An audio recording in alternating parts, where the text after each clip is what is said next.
Welcome back from the break viewers. आज हमने show की शुरुआत ही की तंदुरुस्ती हज़ार नेमत है, हेल्थ इज़ वेल्थ से।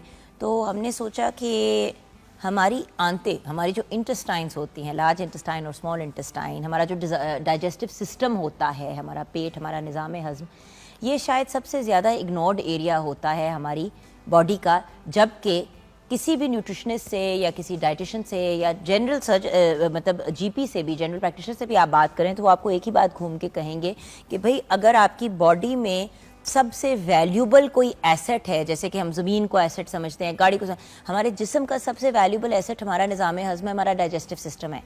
अगर हम उसको सीधा कर लें तो बहुत सी बीमारियों से बच सकते हैं।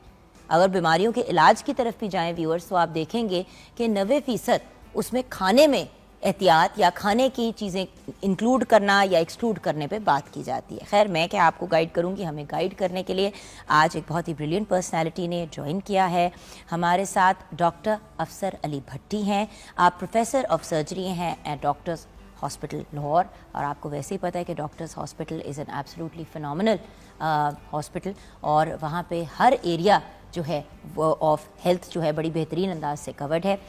डॉक्टर साहब जो हैं वो प्रोफेसर ऑफ सर्जरी हैं और करंटली हेड कर रहे हैं department of surgery at doctors hospital. Former chairman है department of surgery Lahore general hospital. आपका 36 यानी कि 36 साल का एक्सपीरियंस है जनरल एंड लैप्रोस्कोपिक सर्जरी में। अस्सलाम वालेकुम डॉक्टर। जी वालेकुम अस्सलाम। अच्छा डॉक्टर साहब, सबसे पहले तो कोई भी बात करने से पहले मैं आज बड़ी आंत पे बात करना चाहूँगी, यानी कि कोलन पे। तो बड़ी आंत का या कोलन का क्या काम होता है? बड़ी आंत बेसिकली पब्लिक को समझाने के लिए कि जब जहाँ छोटी आंत ख़त्म होती है वहाँ से बड़ी आंत शुरू होती है। बिल्कुल। ये 10 to 12 सेंटीमीटर अपवर्ड जाती है पहले, फिर ये ट्रांसवर्सली इस डायरेक्शन में जाएगी और फिर ये नीचे आएगी। अल्टीमेटली जहाँ पे रेक्टम बनती है, स्टूल पास होता है, वहाँ ये ओपन हो जाती है। यानी कि बड़ी आंत से डायरेक्ट हम वॉशरूम ही जाते हैं। वॉशरूम ही जाते हैं। ठीक है।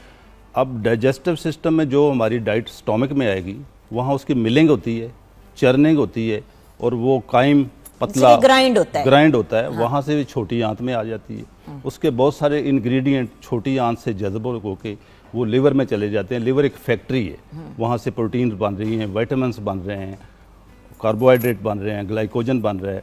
तो वहाँ से सारी चीज़ें अब्जॉर्ब हो जाती हैं और बाकी जो रेजिड्यू रह जाता है, जो अनअब्जॉर्बेबल है, जो जज़ब नहीं होता, वो छोटी आंत बड़ी आंत में पुश कर देती है। ठीक। तो वहाँ से फिर वाटर अब्जॉर्ब होता है और कुछ नमकियात अब्जॉर्ब होते हैं, कुछ विटामिन्स वहाँ पे बेनिफिशियल बैक्टीरिया बनते हैं, ऑलरेडी होते हैं कोलन के अंदर, जिसे कहते हैं फ्रेंडली बैक्टीरिया। वो विटामिन के प्रोड्यूस करते हैं बॉडी के लिए। बाकी जितना वेस्ट है वो सॉलिड फॉर्म में एज ए स्टूल पास हो जाता है। ठीक है। तो ये हमारा सिलसिला है निज़ाम हज़म का, राइट, हाजमे का। यानी कि बड़ी आंत में अगर कोई मसला हो जाए हमारे कोलन के अंदर, तो फिर बहुत से लोग कॉन्स्टिपेशन फेस करते हैं, फिशर्स हो जाते हैं, मतलब बहुत से मसाइल हो सकते हैं फिर आपके वहाँ पे। तो डॉक्टर साहब ये बताइए कि वो कौन सी बीमारियाँ हैं जो कोलन या बड़ी आंत के साथ कनेक्टेड होती हैं? बड़ी आंत में अगर आप स्टार्ट करें इन्फेक्शन से और कैंसर तक जाएं तो एक ब्रॉड स्पेक्ट्रम में, वाइड स्पेक्ट्रम में बीमारियों। बिल्कुल सही। तो कॉमन इन्फेक्शन है कि सिंपल किसी को बैड डाइटरी हैबिट से उसने बाज़ार का खाना खा लिया तो इन्फेक्शन हो गई, उसको डायरिया हो गया, तो वो एंटीबायोटिक से ट्रीट हो जाता है, ठीक हो गया। अच्छा, ये आपकी बैड डाइटरी हैबिट की वजह से होता है। सेकंड, जो कुछ बीमारियां हैं वो ज़िंदगी के साथ साथ चलती हैं, वो शुरू खुदा न खास्ता हो जाएं तो वो लाइफ लॉन्ग होती हैं। बिल्कुल। उन्हें कहते हैं inflammatory bowel disease, IBD, inflammatory bowel disease. ठीक है। उसमें दो मेजर हैं, Crohn disease and ulcerative colitis. Crohn disease तो ऑटो इम्यून डिजीज़ है ना? इसकी एग्जैक्ट ओरिजिन का पता नहीं है, लेकिन कुछ स्पेकुलेशंस हैं। क्योंकि एक आर्टिकल, मुझे मेडिकल आर्टिकल्स पढ़ने का बहुत शौक है, तो उसमें क्रोन्स डिजीज और ब्रैकेट्स में लिखा था another autoimmune. Exact cause of Crohn and ulcerative colitis is unknown. कुछ स्पेकुलेशंस हैं कि ये जेनेटिकली डिटरमिन्ड है, कुछ जीन्स होती हैं बॉडी में जो ट्रांसमिट फैमिली से होती हैं, उसकी वजह से होती हैं। कुछ कहते हैं कि कुछ वायरसेस एंड बैक्टीरिया हैं जो उनके अगेंस्ट बॉडी का इम्यून रिस्पांस, जो क़ुव्वत मुज़ामत है, वो इर्रेशनल होता है। ठीक है। वो नॉर्मल रिस्पांस नहीं होता, वो इरेशनल रिस्पांस है, उसकी वजह से वो इन्फ्लेमेशन स्टार्ट हो जैसे जाती कि है। डॉक्टर साहब कभी कभी जैसे कि टाइफाइड कुछ लोगों को होता है एक दफ़ा और वो बिल्कुल रिकवर कर जाते हैं, कुछ लोग होते हैं उनको बार बार टाइफाइड होता है और उसके कॉन्सिक्वेंस में नेक्स्ट फिर कोई इस तरह की बड़ी बीमारी जी लग आप जाती है। बजा फरमा रहे हैं। उसमें टाइफाइड का तो पता है हमें, एक बैक्टीरिया है साल्मोनेला टाइफाइड। हाँ, लेकिन अब वो हम मेरे जिस्म में जाके कैसे इफेक्ट वो करता है? जब इफेक्ट करता है छोटी आंत को, छोटी आंत को इफेक्ट करेगा, आपको फीवर होगा, आपको डायरिया हो सकता है, ब्लीडिंग हो सकती है। लेकिन आप एंटीबायोटिक जब लेते हैं, रिकवरी हो भी जाए ना, तो some bacteria they are housed in the gall bladder, वहाँ जाके बैठ जाते हैं, तो वहाँ से फिर रिसर्जेंस और दोबारा भी हो सकता है। सही। अच्छा डॉक्टर साहब, कैंसर क्यों होता है बड़ी आंत? मुझे पता है मैं कैंसर की वही अर्ज किसी कर को रहा वजह था। नहीं समझ आती, लेकिन बड़ी आंत का कैंसर क्यों? बड़ी आंत के कैंसर कॉमनली जो है ना, वो अबव द एज ऑफ 50 होते हैं, ओके 50 साल में। लेकिन ये कोई हार्ड एंड फास्ट रूल नहीं है। हमने पेशेंट 22 साल के भी कैंसर के देखे, या अल्लाह, 20 साल के भी देखे हैं, लेकिन कॉमन जो 90% they occur after age of the 50 years, 50 साल। और वो बड़ी आंत के किसी हिस्से में हो सकते हैं। कॉमन कैंसर जो हैं बड़ी आंत के राइट साइड पे होते हैं और उसके बाद लेफ़्ट साइड पे होते हैं। लेकिन जो सबसे प्रॉब्लमेटिक होते हैं, जो ऑब्स्ट्रक्शन करते हैं, जो रुकावट डालते हैं, वो लेफ़्ट साइड वाले कैंसर होते हैं। वो आंत के किसी हिस्से में भी हो सकते हैं। 60% केसेस में वो रेक्टोसेगमाइड जंक्शन जो है, जो लेफ़्ट साइड पे आंत आती है, उसमें आस्ता आस्ता ग्रो करते हैं और इतने बड़े हो जाते हैं कि वो उसका ल्यूमन जो है, उसका बोर तंग करते हैं। आस्ता आस्ता इंक्रीजिंग कॉन्स्टिपेशन, कब्ज़ बढ़ना शुरू हो जाती है। ठीक है। तो वो रुकावट करते हैं स्टूल को, और पेशेंट समझता है कि मेरे पेट में हवा भरी हुई है, मेरा मैदा ख़राब है। बेसिकली वहाँ पे ट्यूमर डेवलप हो रहा होता है। सही। तो डॉक्टर साहब, एक टर्म है कोलेक्टमी। जी। ये मैं जब आपके बारे में हम पढ़ रहे थे तो बहुत सी चीज़ों में you are a leading surgeon, लेकिन कोलेक्टमी में तो खैर पूरे पाकिस्तान में आपका ही नाम टॉप ऑफ द लिस्ट पे आता है। तो ये कोलेक्टमी क्या है? बेसिकली आंत के किसी हिस्से को आप निकाल दें और एक वहाँ से नया जोड़ लगा दें, तो उसे कहते हैं कोलेक्टमी। कोलेक्टमी की 3-4 टाइप्स हैं। पार्शियल कोलेक्टमी है कि आपने कुछ हिस्सा निकाला, सब टोटल कोलेक्टमी है कि आपने 90% बड़ी आंत निकाल दी, और टोटल कोलेक्टमी के पूरी बड़ी आंत निकाल दी। तो वो it depends all upon the disease, के डिजीज़ किस पोर्शन में है। साहब आपने कहा मेरा दिल ही जाके वो जो कहते हैं ना, जैसे कि मेरे पेट में जाके मेरा दिल गिर गया एकदम से। देखिए मसला जिस तरह IBD है, inflammatory bowel disease, ulcerative colitis, initially उसको हम मेडिकली मैनेज करते हैं, स्टीरॉयड देते हैं, उनको स्टीरॉयड एनीमास देते हैं, उनको कोई ऐसी सिलिक एसिड देते हैं, तो वो मेडिकल ट्रीटमेंट पे चलते जाते हैं। ठीक है। लेकिन एक स्टेज ऐसी आएगी कि जिसमें बड़ी आंत सारी इतनी ख़राब हो जाएगी कि पेशेंट टॉक्सिक हो जाएगा और वो परफोरेट करना शुरू कर देगी, गैंग्रीन होना शुरू कर देगी। फिर उस स्टेज पे पूरी आंत निकालनी पड़ती है। जब पूरी निकालेंगे तो उसे कहेंगे टोटल कोलेक्टमी। तो डॉक्टर साहब कौन सी मतलब स्पेसिफिक? दूसरी कैंसर के अंदर फर्ज करो कि आपकी लेफ्ट कोलन एक में तो ये जो आपने डिजीज बताई उसके लिए जी, और एक आप कह रहे हैं कैंसर के हाँ लिए। कैंसर अगर फर्ज करो कि आपकी राइट कोलन में कैंसर है, बड़ी आंत के राइट हिस्से में, तो वो पोर्शन जो है ना, वो हम आंत का ट्यूमर साइड से 10-15 सेंटीमीटर ऊपर और 5-6 सेंटीमीटर नीचे एक पोर्शन पूरा निकाल देते हैं। जब निकलेगा उसे कहते हैं राइट हेमिकोलेक्टमी। और वो छोटी आंत को फिर जो बड़ी आंत बचेगी उसके साथ जोड़ लगा देते हैं, तो उसी वक्त लगा देते हैं। दैट्स कहते हैं राइट हेमिकोलेक्टमी विद आइलियोकोलिक टांका लगा देंगे हम। टांका नहीं, वो गोल ऐसे उसका पूरा जोड़ लगता है। डॉक्टर साहब आप तो ऐसे बात करें इंसान के जिस्म की कि जिस तरह इंसान कपड़ों की बात करता है। ये तो हमारे लिए तो ये रूटीन है ना। अब यही तो सबसे इसे इम्पोर्टेंट कहते हैं बात right है hemisclectomy। जो व्यूअर्स को मैं थोड़ा सा एक्सप्लेन करना चाह रही हूँ आपके तवज्जुह से कि डॉक्टर साहब देखें, जब भी सर्जरी की बात आती है ना, अब आपने कहा कि काट के यहाँ से ये करके मैं उसी वक्त हम जोड़ लगा देंगे, आपके लिए डेली की बात है जी। जिस इंसान पे गुजरी है वो उसके लिए जिंदगी की पहली दफा ये वो प्रॉब्ली इसके बारे में सुन भी रहा होगा, और फिर लेकिन उस पेशेंट की सर्वाइवल भी इसी पे है। यही मैं डिस्कस इसी पे सर्वाइवल है। अगर अच्छा ऑपरेशन किया है और अच्छा जोड़ लगाया और वो लीक ना करे तो वो तो टोटली उसका 100% सर्वाइवल।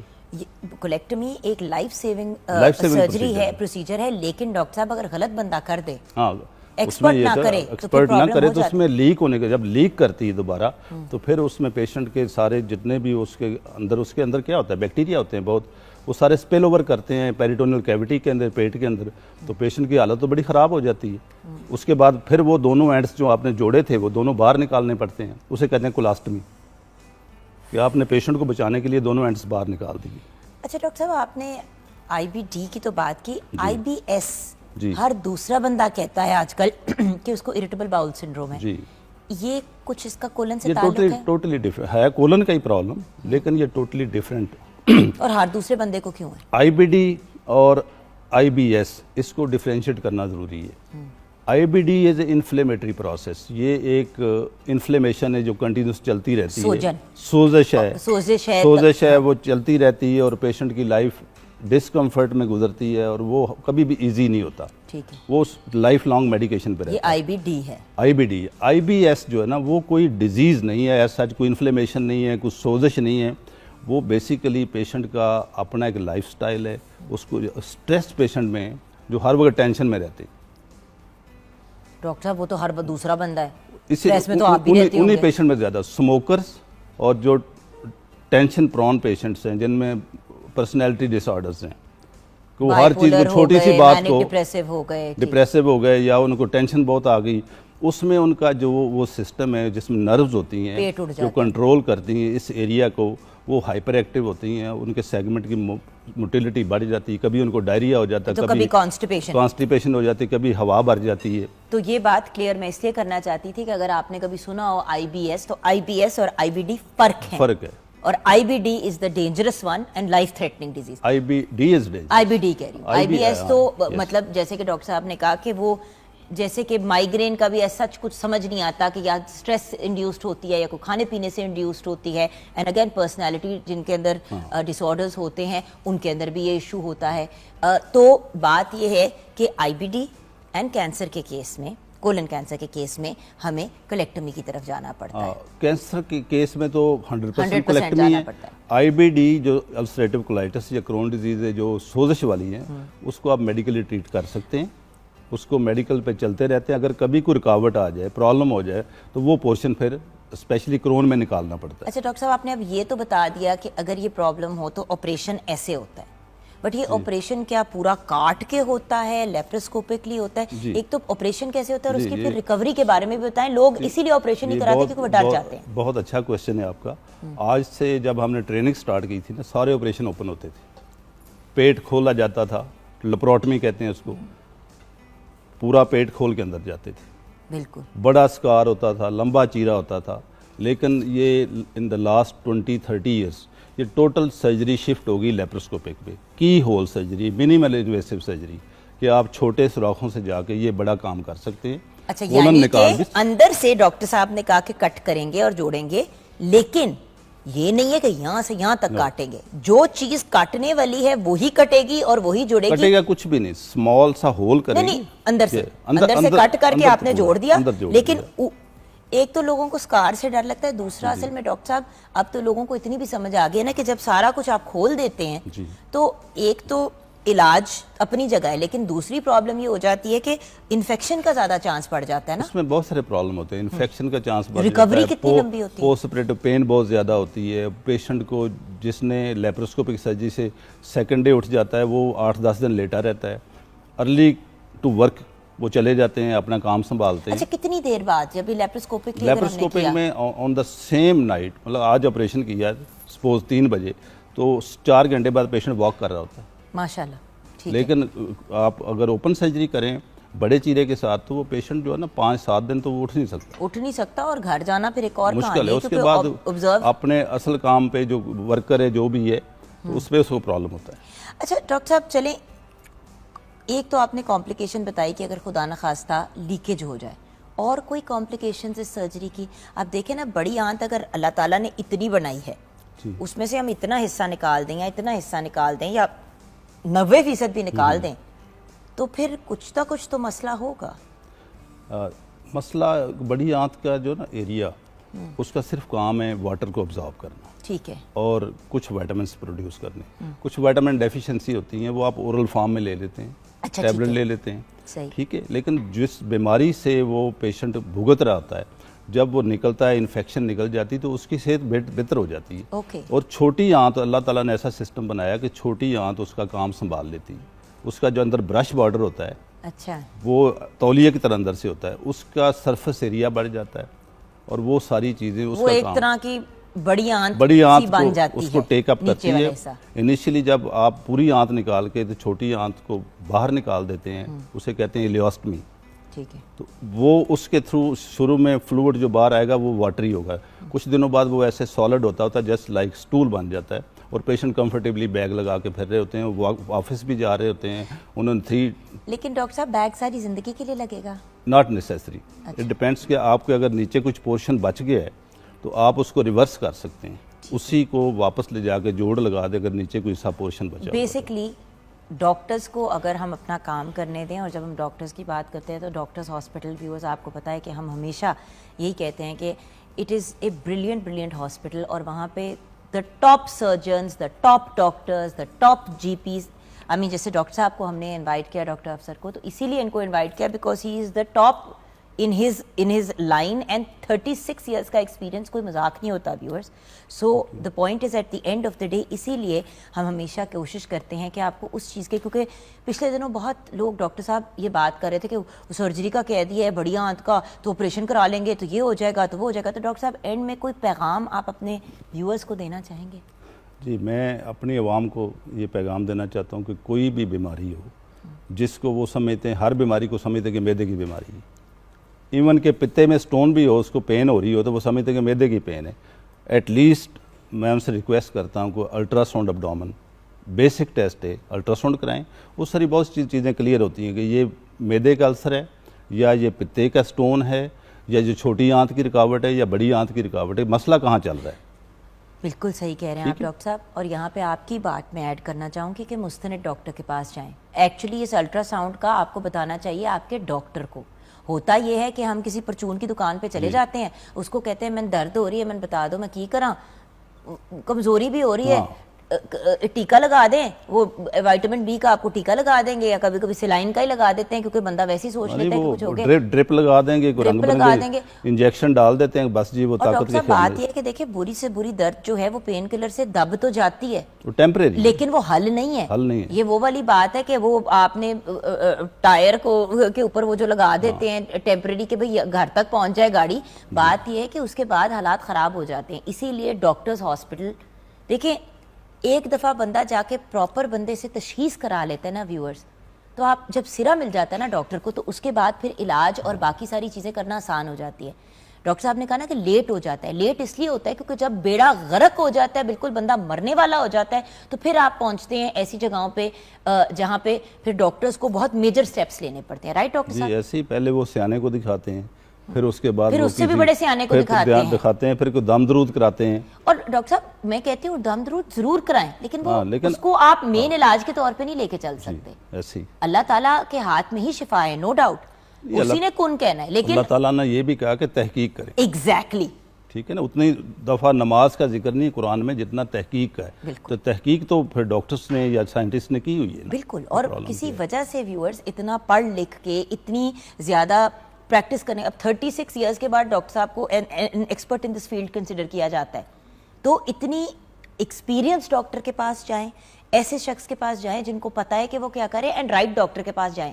आंख का मसला है तो आप कोलन के डॉक्टर के पास नहीं जाएंगे, अगर कोलन की प्रॉब्लम है तो आप दिल के डॉक्टर के पास नहीं जाएंगे, राइट डॉक्टर के पास जाएं। और अगर नहीं समझ आ रही कि क्या है तो कम से कम एक अच्छे अस्पताल से, जैसे कि डॉक्टर्स हॉस्पिटल, जाके तशखीस कराए, वो खुद ही आपको राइट डिपार्टमेंट में भेज देंगे। Thank you so much doctor, thank you so much, pleasure and an honour having you on the show. Viewers, मैं हमेशा अपने आप को बहुत खुशकिस्मत कंसिडर करती हूँ कि इस प्लेटफॉर्म पे बैठ के मुझे सीखने का बहुत मौका मिलता है और आप लोगों को भी गाइडेंस का मौका मिलता है। तो अगर खुदा न खास्ता व्यूअर्स, अगर बात आए कोलेक्टोमी की तरफ, आपको डॉक्टर कहे कि आपको ज़रूरत है, तो परेशान नहीं होना, लेप्रोस्कोपिकली बड़े आराम से ये सर्जरी की जा सकती है और शाम को ही आप चल फिर रहे होंगे। परेशान नहीं होना, अल्लाह ताला शिफा देने वाला है। ब्रेक के बाद वापस आएंगे।